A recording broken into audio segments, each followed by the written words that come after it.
and I'm all yours. Cool. How about we wait a couple more minutes for people to trickle in, and then we can get started if that's okay with you. Absolutely, sure. Sweet.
All right, I think we're ready to get started if you are. Sounds good. Alrighty. Let me minimize this one screen.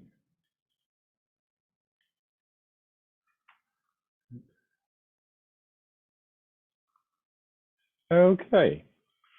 So I figured I would show you all some slides, and I'm going to ask Carl. Every few slides, I may stop and see if there are any questions. If there are questions, please put them in the chat, and I'll ask Carl to read those so that everyone can benefit. But I also like to leave maybe 10, 15 minutes at the end for any general questions of things I didn't cover. Um, I hope that's okay. Carl, is that fine with you? Sounds like a plan. Great, terrific. Well, let me just tell you, my name is Paul White. I'm the Assistant Dean for Medical Student Admissions at Johns Hopkins. We're located in Baltimore, Maryland, in the section called East Baltimore. If you've ever been to Maryland or to Baltimore, we have a rather large campus, and there are 3 schools in East Baltimore that are part of the medical complex, plus an enormous hospital. But the 3 schools are the School of Medicine, which I represent, the School of Nursing, and the School of Public Health, which is actually the largest school of public health in the United States, if not the world, actually. Um, so but there's also a university that we're attached to, which is about 3 miles from here, and has an undergraduate campus and graduate schools in just about every discipline, and a school of engineering as well as the School of Arts and Sciences. And we're one of 9 schools within the university, and some are as far away as Washington, D.C., which is not that far, but it's about 45 miles, maybe an hour from here, and that's mainly a graduate program. In any case, I'm going to tell you a little about Hopkins and getting into Hopkins. I am not a physician, as you can see. I have a JD, not an MD, but I've been doing medical school admissions for 23 years. And prior to that, spent nearly 18 years doing undergraduate admissions. So I have a very different perspective, having done both, some at Hopkins, some at other places as well. All right, so I'm going to go ahead and get started. I like to show this first slide. This is the profile of the class that actually matriculated last August. The reason why I don't have this year's information up there is because we're still in the process, so it really isn't final. But the numbers, for the most part, are fairly similar in terms of the applications and the secondary applications, primary applications. You can see we interviewed 485 for the MD program and 91 students for the MD PhD program. Now, I'm actually a voting member of both committees, the MD and the MD PhD committee. So if there are questions about MD PhD, I'm happy to answer those as well. The hard part is, think of it as a V. The V starts with the AMCAS application, and then the secondary, and then the interview. Everyone thinks, oh, it's difficult to get into to medical school, and it is a challenge. There's no question about it. But if you can get to the interview stage, you have a really good shot of being accepted. So it's always, to me, it's always important that you get to the interview. You see, we accepted 287 last year. That's about 32 MD, PhD students, and the rest were MD or MD, MBA, which I also am involved with. That's a relatively small number. But our class is typically 120. Now, you see, we matriculated at 118. We had two people who asked for deferrals at the last minute, which we normally don't do, but one of those because he was doing something that he couldn't get out of it. And the other person had applied to our MBA program, and they're expected to start in the MBA program first. So that was a little confusing. And the last, I'd say 7 of the last 8 years, we've enrolled more women than men. It used to be medical schools were more men than women, but that has been changing for a number of years.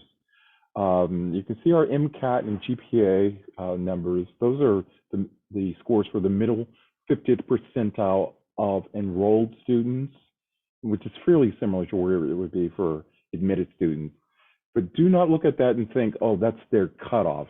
That means that 25% of our enrolled students had above a 524 and below a 521, and 25% had above a 399, which obviously, and we're talking about on a 4.0 scale. We don't do pluses and whatever, and below a 3.91. So there are no cutoffs for GPA or MCATs here. Go to the next slide. This slide actually shows you what will happen for the class applying to enter in 2024. This is actually from the AMCAS website directly. You can access the AMCAS application May 2nd. Someone wrote in today about our deadline being May 2nd. That is not a deadline. I'll show you the deadline. It's not for several months after that, but May 2nd is the AMCAS application becomes available, and it's always electronic. I remember when it was paper, though. You cannot submit it to AMCAS until the end of May. And then AMCAS takes about 4 weeks to verify all the information, and the initial release of those applications will be June 30th, which is a little later than previous years, but it will be June 30th. And I specifically say verify because some schools want the information as soon as it's done without being verified. They want your name, contact information. We only want verified information or applications at Hopkins. And the next slide I'll show you. Once we receive the verified AMCAS application, we will send everyone access or link to our secondary application. So, the AMCAS application is often called the primary application. Well, each school that uses a secondary has a secondary application, and our secondary has questions that are specific to Hopkins. So, whereas AMCAS, and I'm sure you all know this, the information goes to every school. So that's why in the personal statement, you don't say, I've always wanted to go to Hopkins, or I've always wanted to go to whatever school, because every school you apply to will receive that information. So you can only put statements like that in your secondary application. And we do not pre-screen the AMCAS application. So anyone whose AMCAS application has been verified will receive access to our secondary. The deadline to submit our the AMCAS application, now keep in mind it opens May 2nd, but the deadline for Hopkins isn't until October 15th, and that's 11:59 p.m. Eastern Standard Time. So if someone, for instance, we're on the West Coast, let's say you graduate, you're going out to California after graduation, and then you decide to apply, that would be 8:59 if you're on the West Coast, because it has to be based on Eastern Standard Time. And then the secondary application is sent, as I said, in early July, and then the deadline to receive it is November 1st. Most people try to get it back to us within 2 or 3 weeks, but we do not read anything into it if it's been a month or two. It's up to you. There's a reason why people don't always want to return to secondaries. And then the committee members start reviewing the applications, the completed applications, in mid-July and right through February. In fact, we finished the reviews and the interviews the end of February this year. So, okay. And I'm going to the next slide. So, our criteria for successful candidates is pretty straightforward. We don't say you have to have a 521 to 524 MCAT. We don't say you have to have a 3.91 to a 399. We look for academic excellence, however it's defined within your institution. We know that some students take a really demanding schedule, and we look for that, and a demanding coursework, and do well in it, but doesn't mean they necessarily have a 4.0. So that's not something that's important to us. We review applications holistically, looking at a number of factors, including whether or not you've had leadership, and that can be defined any way you wish. It doesn't have to be president of, or captain, or editor-in-chief, but leadership as you're recognized by your classmates, by your faculty, for your contributions. That's a leader too. Or outside of school, it doesn't have to be within school. Service, compassion, and humanism. If you're going to be a doctor, you are serving others. You have to demonstrate compassion in some way, even as an undergraduate, and humanism. And there are ways of doing that. Typically, if you've had clinical exposure, significant clinical experience or exposure, you learn about service and humanism and compassion. Diversity in all its forms, not just racial or ethnic diversity, but geographic diversity, diversity in academics, diversity in geographic, socioeconomic diversity is really important to us. We want to admit a class that's representative of this country. And your ability to work as part of a team, incredibly important. You're going to see that come up several times. And in my many years here, I think that's one thing we typically look for and discuss. Has this person been a part of a team? And that could be including working in a lab. Don't think of it as an athletic team, or it could be in a pre-med society, or it could be volunteering in an organization outside of your school. But there are different ways of being a part of a team, and we expect to see that. So what are the basic requirements for admission to the School of Medicine? Well, these are those requirements right here. The MCAT and the Medical College Admissions Test. I hope you all know what that is. In fact, for many, many years, Hopkins did not require the MCAT. We would accept students with their SAT scores or ACT scores or GRE or LSAT. But to be a member of AMCAS, you had to require the MCAT. So back in 1999, we started requiring that. And the rest is pretty straightforward. 2 semesters of biology semester hours, which equates with 2 semesters. 8 semesters, again, 2 semesters of chemistry, general chemistry with lab. 1 semester of organic chemistry with lab, not 2. Biochemistry, 3 credits. You do not need to have a lab. Let me skip a line. A minimum of 6 credits or semester hours of calculus and or statistics. It can be all calc, it can be all statistics. It's entirely up to you, or it can be both. And 2 semesters or 8 semester hours of any physics with labs. And we don't care if it's physics with calculus. It's entirely up to you. Go back up a line. We say 24 credit hours of humanities, social, and or behavioral sciences. That's really important to the committee. So that, some people say, oh, we have an English requirement. That does not say English. It says humanities, social, and or behavioral sciences. That can be satisfied with sociology courses, psychology. In fact, if you're taking the MCAT, you're going to need basic understanding of psychology. So many people will take that. History, a foreign language, English, obviously literature, philosophy. So it really runs the gamut. But we expect to see that. That's one of the requirements. And something I had to add a few years ago: BA or BS degree, or it could be a B in engineering, a Bachelor of Engineering, a Bachelor's of Music. It's just as long as you have a first degree, but it would exclude, say, an associate's degree. And it definitely excludes someone who is applying from high school. We don't have a BD, BA, excuse me, or MD program here. You have to have a bachelor's degree. Now, if someone has a pharmacy degree, they have a PharmD, that is considered a first degree as well. We will accept that in lieu of a bachelor's degree. Okay? Or you can have a bachelor's of nursing even.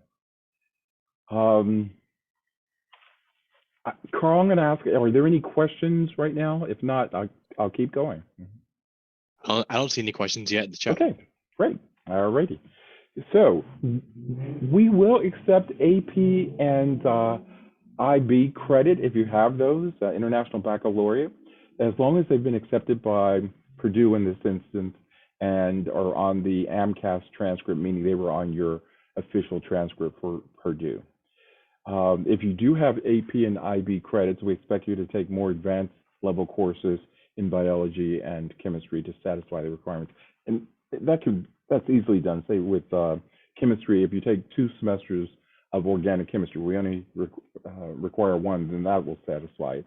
If you take a quantitative chemistry or analytic chemistry, whatever, that will satisfy as well. But biology, that could be genetics, it can be molecular, and so forth. We will accept prerequisites taken and completed at community colleges, and I'm pretty sure, yes, I have another slide. And I mentioned we don't require a lab for biochemistry.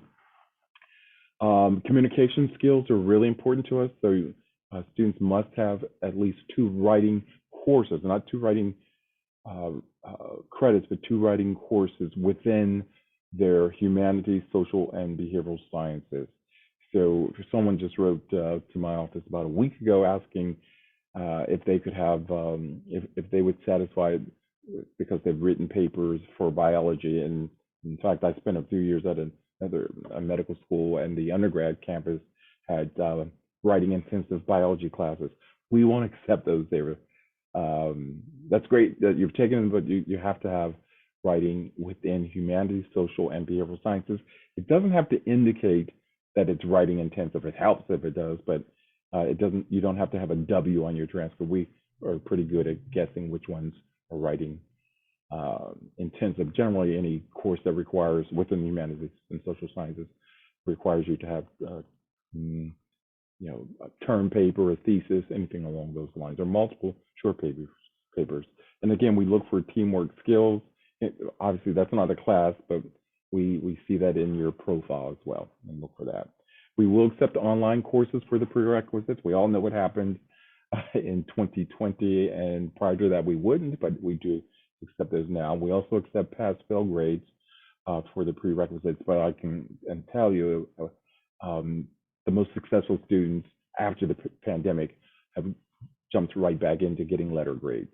Okay, so you don't want us guessing, right? The MCAT is a requirement. As I mentioned, the scale is really bizarre, 472 to 528. We didn't create it, but that's what it is. And so the midpoint is 500. And we will use the highest score from a single test administration. So we don't super score, we don't add, the different sections up. These are those sections: chemical and physical foundations of biological systems, the CARS, or critical analysis and reasoning skills, biological and biochemical foundations of living systems, and psychological, social, and biological foundations of behavior.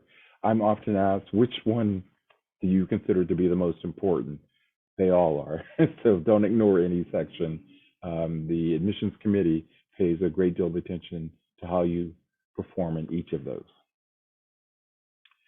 What else do we look for? Well, AMCAS, say the AAMC and AMCAS, came up with 15 competencies that they expected to see, and they really derive from those expected at the graduate medical education level when you're doing residency and even continuing medical education. And so we came up with these 15 for undergraduate medical education, meaning when you're in medical school. I've really combined and condensed them to these 9 interpersonal and intrapersonal competencies. Integrity and ethics kind of makes sense. They're straightforward.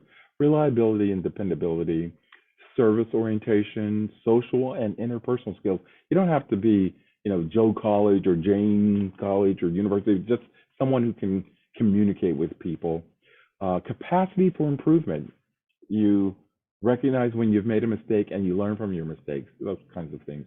Resiliency is really important for anyone, and so we look for that. Cultural competency.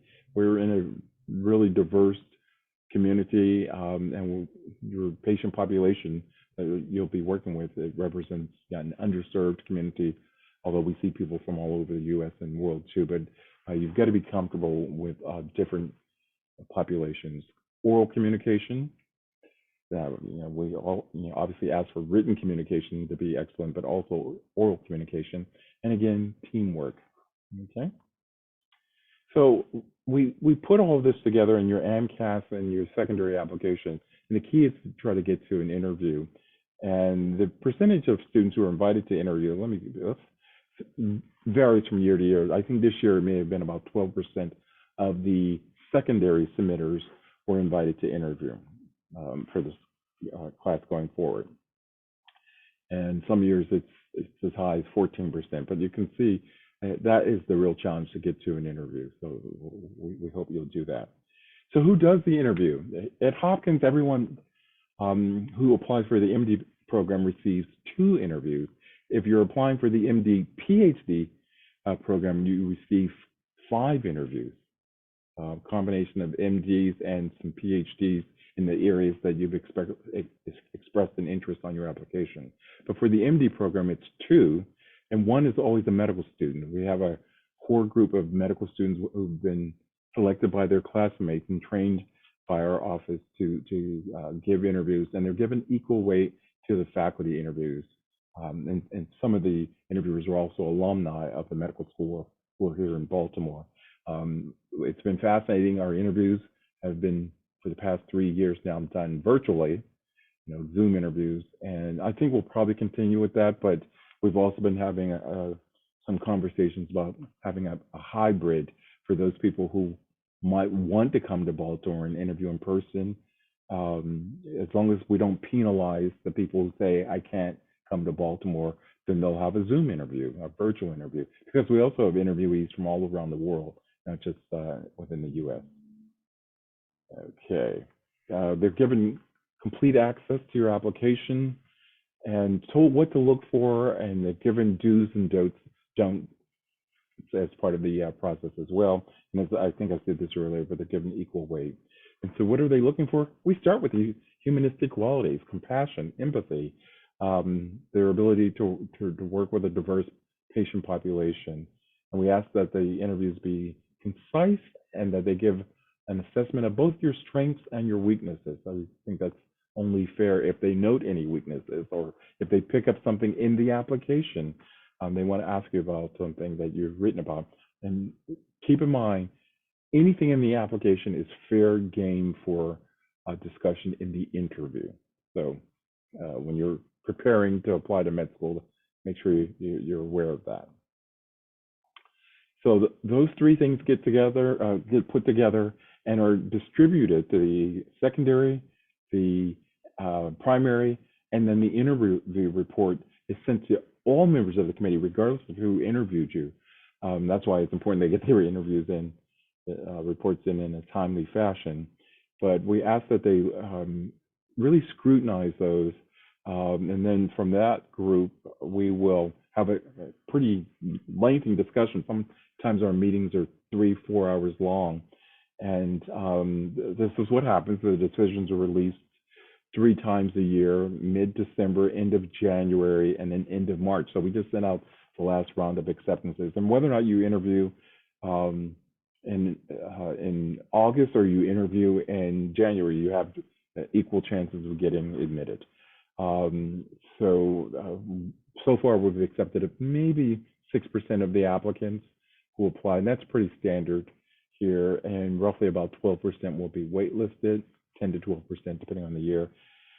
And the rest, if they're not invited to interview, are denied, and that's anywhere from 80, 85%, again, depending on the year. Okay. So if there are no questions, I'll tell you a little about our curriculum. Any questions about anything I've discussed right now? Okay. There doesn't look like there is anything in the chat either. All righty. Very good. So curriculum. We revised our curriculum a few years ago. We look at the social determinants of disease as part of the curriculum, and we call it Genes to Society, the second line there under Learning the Science of Medicine. But it's basically, the old curriculum, broke it up into preclinical and clinical, and now it really overlaps.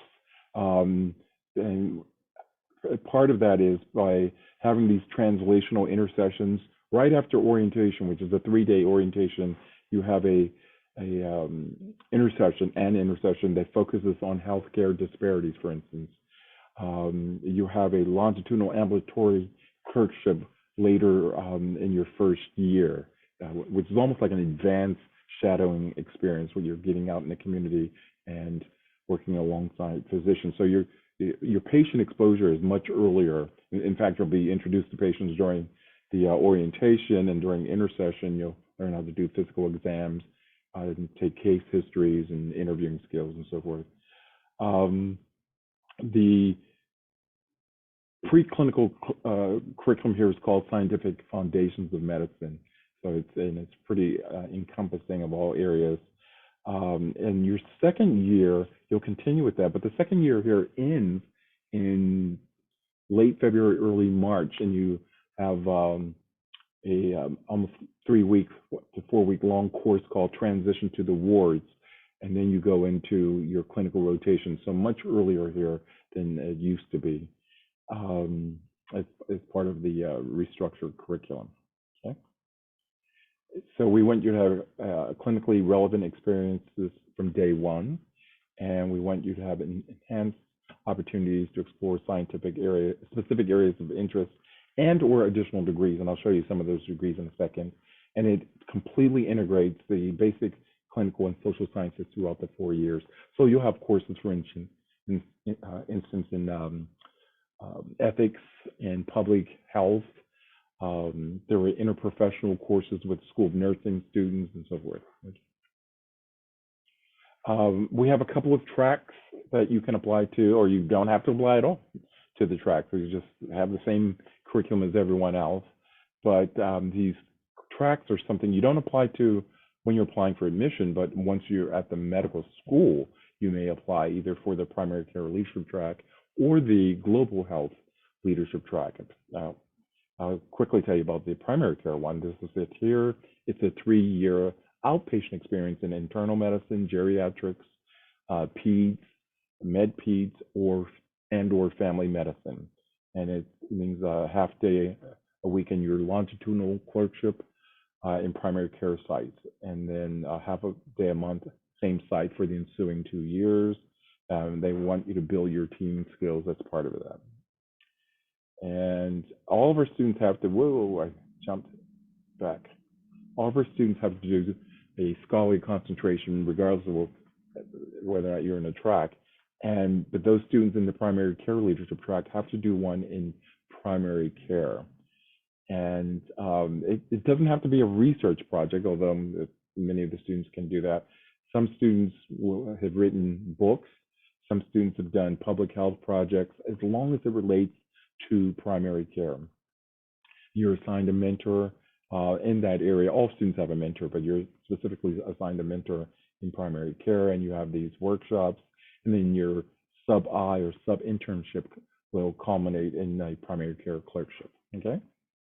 And by the way, we call it a primary care leadership track because while some of them go into primary care, we're really developing leaders here, and these are the people we expect will be teaching primary care, not just seeing patients, but working in academic settings. Many of our students go into academic medicine, and around 43% go into academic medicine, teaching hospitals and so forth. So I mentioned the global health leadership track. It's a couple years younger than the primary care leadership track, which has been around, I want to say about 8 or 9 years. This has been around about 5 or 6 years. This is actually quite large, 3 times the size, because so many of our students have global health interests. And so they can apply for this. And it really builds on some of those same skills that you acquire in the primary care leadership track, but the focus is on global medicine instead. And Hopkins has always allowed our students to do away rotations around the world. We have formal agreements all over the globe, and so some of the students will take advantage of that as well. It's part of that clerkship. Their scholarly concentration would then focus on global health and advocating for patients in diverse communities, and they would have mentorship in global health as well. Okay. So other degree opportunities, I mentioned the MD PhD. We've had an MD PhD program funded by the NIH for many, many years. And typically about 10% of our entering class will be MD PhD students. They'll start in the MD program for the first 2 years, and then they move to the graduate program for 3 or 4 years before returning to the MD years. And it is fully funded for the duration of their education here. There are students in the first and second year class who will elect to apply for the MD PhD program. And some years we've taken one, some years 1 or 2, some years as many as 4 out of the first or second year class. So you don't always have to apply to the MD PhD program to join it. The MD MBA, we have a couple of pathways to that. One is to apply initially, and if you're accepted, as I said, you begin in the MBA program, or you can wait until after your second or third year and then apply to the MD MBA, and you are sort of retroactively admitted to that program. And your scholarly concentration has to have a business focus, though, so, as well as medical. Other degree opportunity, this is just a partial list. The MPH, as I mentioned, we have one of the world's largest schools of public health, but also it's a renowned program here in public health. Masters in bioethics, health informatics, innovation and technology. There's also a master's in biomedical engineering now too. I don't have that up there. Education and health professions, history of medicine. It's a storied program here. We even have a master's in medical illustration at the School of Medicine. So our students take advantage of all those opportunities. If you're interested in getting an MBA or MPH or a law degree at another school, that's fine. You can do that. You'd have to take time away from our curriculum, but we do see students do that every year as well, and then return. Okay. There are numerous community organizations, student groups at the School of Medicine. There's an umbrella organization called SOURCE. It's the source of all these, and this is just a sampling. Our students are engaged in homelessness in the community. They're very involved. Public health, public service projects, incarceration health justice collective, refugee health, THREAD, their THREAD programs at the undergrad level as well, STITCH, which is really working with first generation low income, Hopkins Med for harm reduction, community adolescent sex education, HIV counseling, citizens health, Planned Parenthood, the Shepherd's Clinic, the Joy Wellness Center. It's not a student run program, but our students are actively involved in it. Okay. And these are some of the comments that individuals have made over the years about Hopkins applicants. Excellent clinical training, faculty, and a wonderful sense of community. It's globally recognized for its medical advances. Many strengths, including a very collaborative and motivated research environment. Research is so easy to do here. It's not a requirement for the MD program, by the way. It is for the MD PhD, but it isn't for the MD, and yet 99, 100% of our students have had research prior to coming here. And all of our students who wish to pursue research here can do that through Dean's grants. We have them specifically at the end of your first year. So research is really powerful here. Strong curriculum, availability of work with underserved populations, power of faculty and research programs, advocacy and policy work, absolutely true. top-notch in practically every area of medicine, amazing health disparities work, volunteering, free clinics, education, global health, engineering, and medical education. And these are the students who were accepted and didn't come who said this, by the way. So these are some resources, the MSAR. I hope you all have access to that at your school, or you can purchase your own copy. The AMCAS website is terrific. Look that up. We have our own website, hopkinsmedicine.org.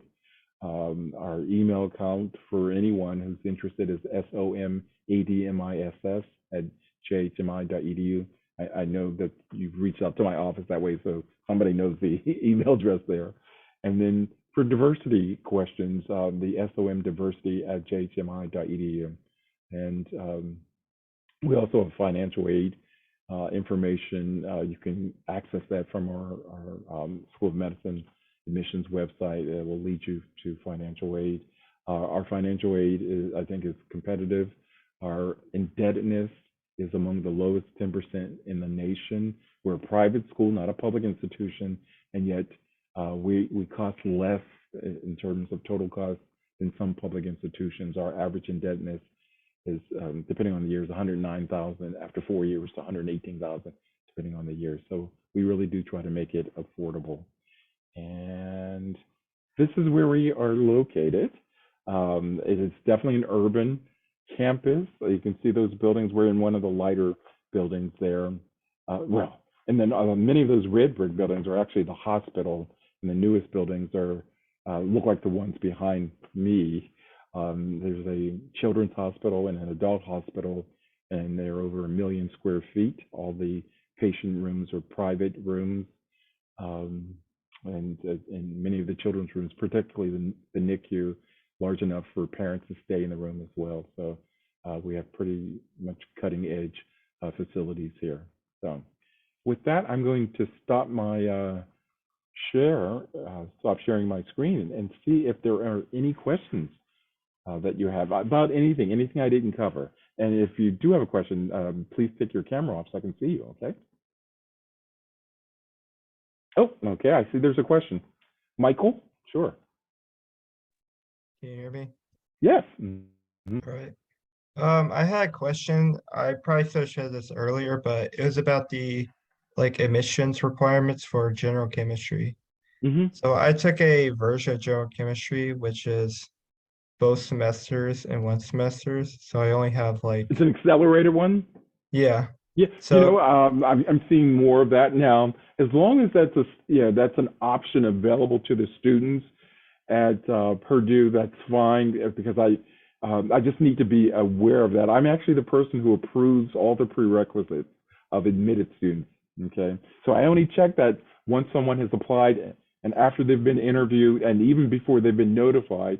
I will review all the prerequisites of people in line to be admitted. And if I have any questions, I may say, you haven't fulfilled this. But if you then just provide a link to your school's catalog that explains it's a combined course or accelerated course, that's fine. I routinely will say, oops, they've satisfied it. There are schools that have been doing that in the last 3 years. 23 years ago, I never saw that, but in the last few years, I see that more routinely. Okay, it's a good question. Other questions? Anything I didn't cover that you'd like to know?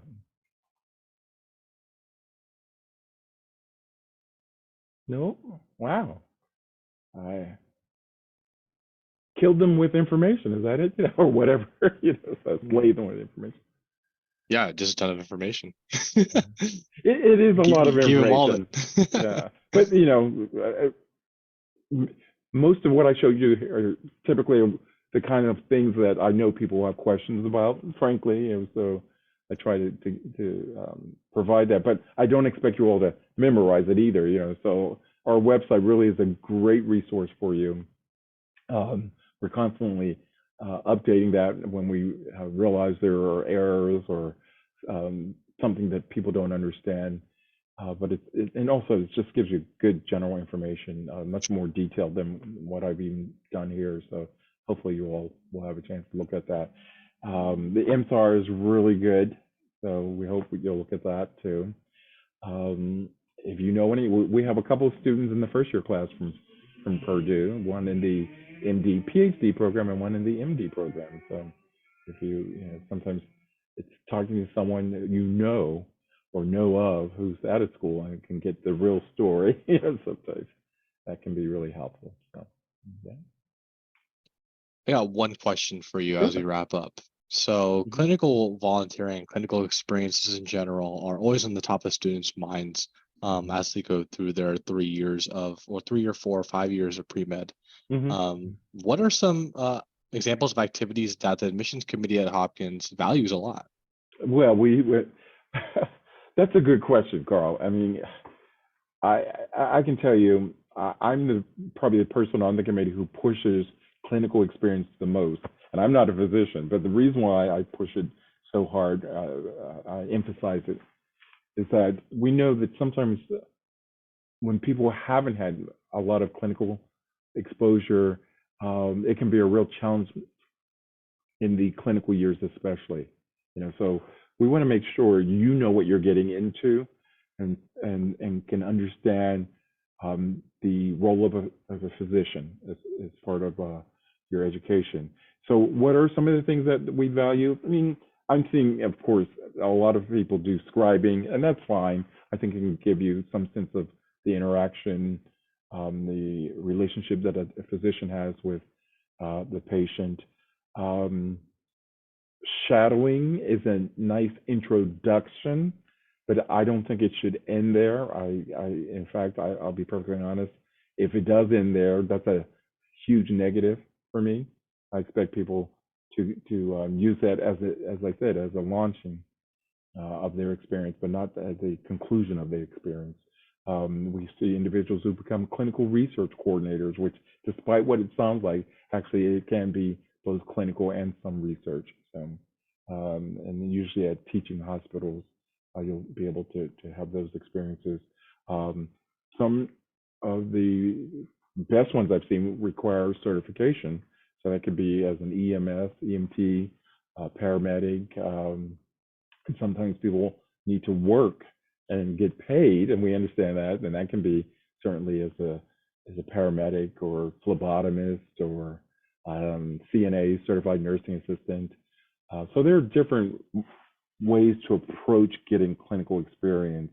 And there's no one perfect one, as long as it gives you enough information that you can talk reasonably or write reasonably in your application about why you want to be a doctor. I mean, that's helpful in the personal statement, trust me, but even our secondary questions, if someone says, well, I'm not sure, then you're not ready, okay? So, good question, though. I have a quick question on like the prereqs. Sure. So I heard from like other sources that like physics was like planning on not becoming a prereq anymore, like in the near future. Is that like true for John Hopkins too, or is that like a significant requirement, like the 2 semesters of that Yeah, for? it's still a requirement for Hopkins. We look at our prerequisites every few years, 3 or 4 years. Supposed to do it even more often than that. And I'm a member of the Education Policy and Curriculum Committee, and which approves the prerequisites, and they continue to require the physics for Hopkins. Thank you. Hi, I have a question. Sure. Hi. So in terms of like deciding medical school, like which medical schools to apply to, what advice do you have on weighing, say stats like GPA and MCAT versus mission statements? Like if a mission statement really resonates with us, but maybe our Wait, stats. well, can I ask you one quick question, Ellen? You said you're weighing the GPA and MCAT when you're considering a medical school, or you want us to weigh that? Do you see what I'm saying? Because I don't think you need to worry about that. You just let us worry about your MCAT and GPA. You'd be surprised at students who get in. What we're looking for is students who put together a really strong application. Letters of recommendation are really important to us. What do they say about you? Okay. And why do you want to be a doctor? And how have you confirm that interest in being a physician. That's what we're looking for. Okay? And that does relate to our mission. Our mission is, we have a tripartite mission here, as they say: medical education, research, and most importantly, patient care. Thank And you. underlying all of that is diversity, really important to us, and service. So good question, sure. And you know what? And if you're not sure, and which is perfectly fine, that's why some people should take a year or even 2 years off to be absolutely sure, or to get more clinical experience if you haven't had that, for instance. One of the things I heard right after the pandemic, oh, it's really difficult. A lot of places aren't taking students. And yet I found, because I see almost every application, I found that the best students were able to get that experience by being really, outgoing and I don't want to say insistent, but just saying, this is really important. This is my career. I want to be absolutely sure. And so they were determined, and they were able to get it. And again, that was 2.5 years ago. Now, I mean, we expect it to be almost routine again that students have clinical experiences. And while we don't require research, and that's the truth, as I said, 99, 100% of our students have had research experience, but not all have in publications, but many have. Sometimes the students, particularly if they're applying for MD, PhD programs, they will have multiple publications, and those students who haven't had an opportunity, although I think that might be not as true at Purdue as, say, a small liberal arts college, but if they haven't had the opportunity, those are the students who will take a year or 2 years off and pursue something like the clinical research coordinator position, or even better, in my opinion, get the post-bac fellowship at the NIH, which you can apply to within 6 months of your graduation and can do for a year or 2 years. And we see a lot of students who do that, some who get into the MD PhD program, but many who get into the MD program. So there are different avenues to getting into medical school. Okay, and they don't have to only be 4 years of college and then apply. In fact, I'd say 65% of our students have had at least 1 year off before coming into the medical school.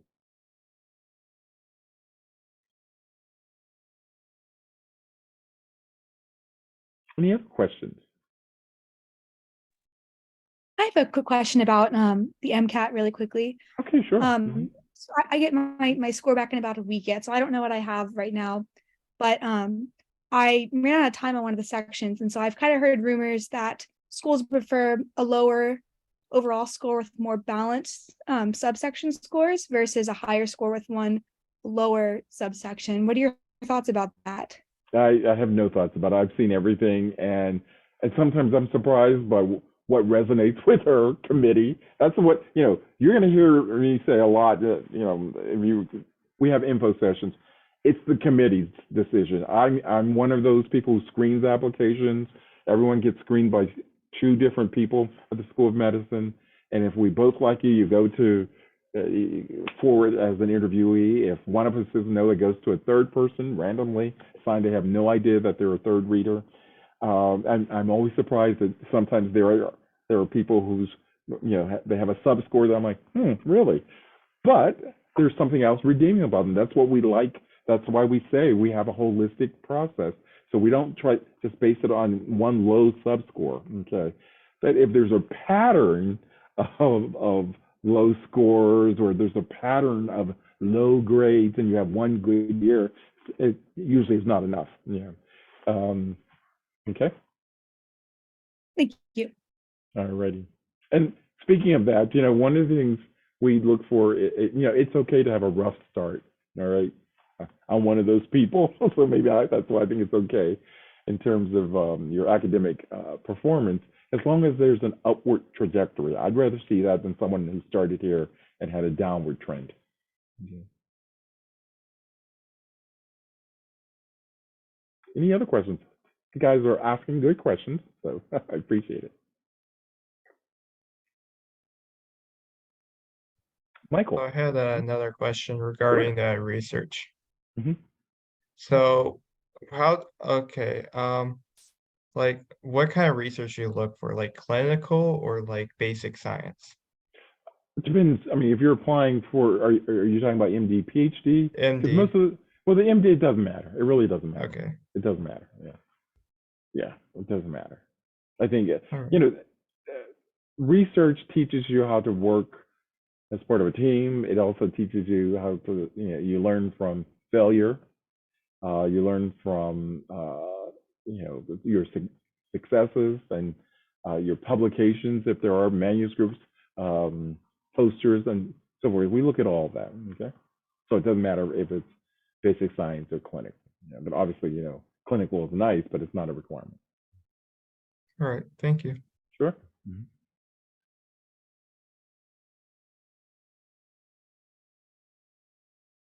Well, you guys have 7 minutes if you want. Yeah, so if not, I can go home. You know.